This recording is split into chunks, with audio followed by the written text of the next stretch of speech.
Binibigyan ulit ni Metena ang kanyang mga alagad ng karagdagang kapangyarihan upang walang magtangkang kalabanin sila nito.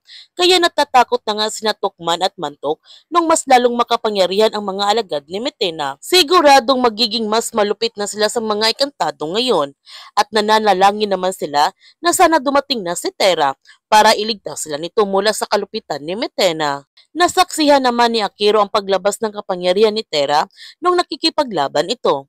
Kaya nagtanong si Akiro kay Terra kung saan nagagaling ang kanyang kapangyarihan. Ngunit pati rin si Terra, hindi niya alam kung saan niya ito nakukuha. Habang si Perena, pumunta siya sa Avila para humingi ng tulong kay Haring Almero na kung pwede gamitin niyang lagusan mula sa Avila papunta sa Encantadia. Ngunit hindi pumayag si Almero na gamitin ni Perena ang kanilang lagusan, kaya nagalit nito si Perena at sinabihan niya si Almero na dati na silang magkakampi.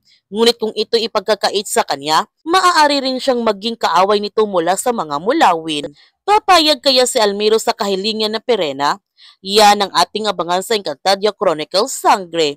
Kung bago ka pa channel ko, don't forget to like, subscribe, and click notification bell para palagi kang updated sa mga videos na upload ko. Thank you for watching and God bless to everyone.